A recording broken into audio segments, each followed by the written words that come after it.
monde, j'espère que vous allez bien. Aujourd'hui je vous retrouve avec une nouvelle vidéo et je vais vous présenter le premier tome de la série Le Secret de l'Ange de Shiki Kawabata aux éditions Akata. J'ai déjà lu Shiki Kawabata avec sa précédente série parue aussi chez Akata, qui était une courte série de 3 tomes qui est Rouge Eclipse. La série est terminée au Japon et elle contient 4 tomes, donc c'est une série plutôt courte. Dans cette série, j'ai vraiment retrouvé le style de l'auteur autant dans son coup de crayon que dans son scénario. C'est une histoire assez sombre avec des personnages qui sont parfois gentils, parfois pas vraiment gentils.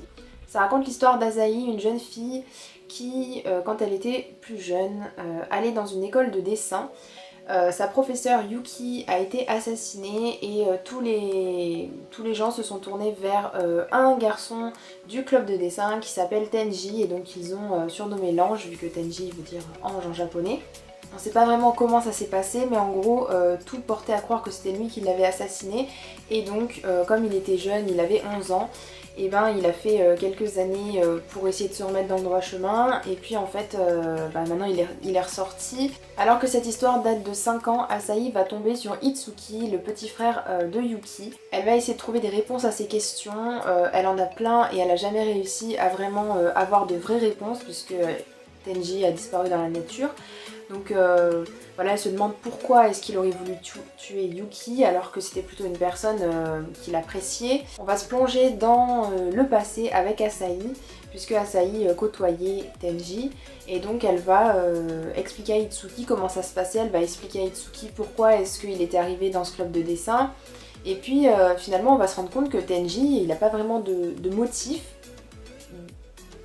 valable pour avoir tué Yuki. Et puis au bout d'un moment, Asahi va tomber par hasard sur Tenji, et donc elle va vouloir le suivre, elle va vouloir avoir des réponses à ses questions. Finalement il va disparaître dans la nature d'un seul coup, et puis à la fin du tome il va revenir, et là je sens bien que dans la suite, dans le deuxième tome, il risque d'y avoir pas mal de réponses, à moins que Tenji essaye de s'échapper encore une fois, mais je pense qu'on pourrait avoir quand même pas mal de réponses dans la suite, même si dans ce premier tome déjà on pose quand même pas mal de bases par rapport à cette histoire. Donc ce premier tome m'a vraiment donné envie de connaître la suite.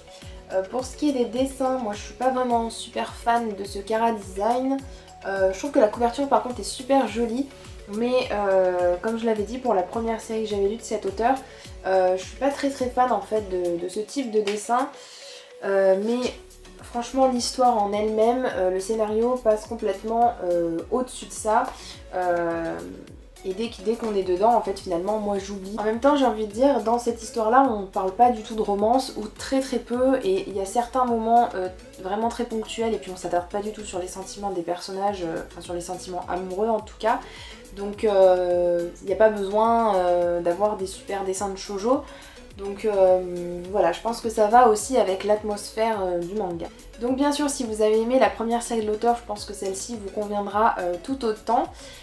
Par contre, si vous n'avez pas lu la première série, je pourrais pas vous dire s'il vaut mieux commencer par celle-ci ou l'autre.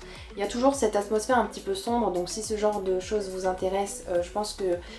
et que vous avez envie de découvrir autre chose que les shoujo toujours mielleux, etc., je pense que ça pourrait vous intéresser. Si vous aimez aussi lire des mangas où c'est pas tout beau, tout rose, je pense que c'est quelque chose qui peut vous plaire, surtout parce qu'il y a des personnages qui sont assez méchants, mais enfin vraiment qui ont des intentions vraiment mauvaises.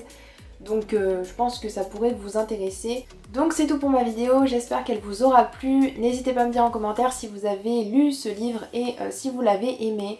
Et je vous dis à bientôt dans une prochaine vidéo. Ciao ciao!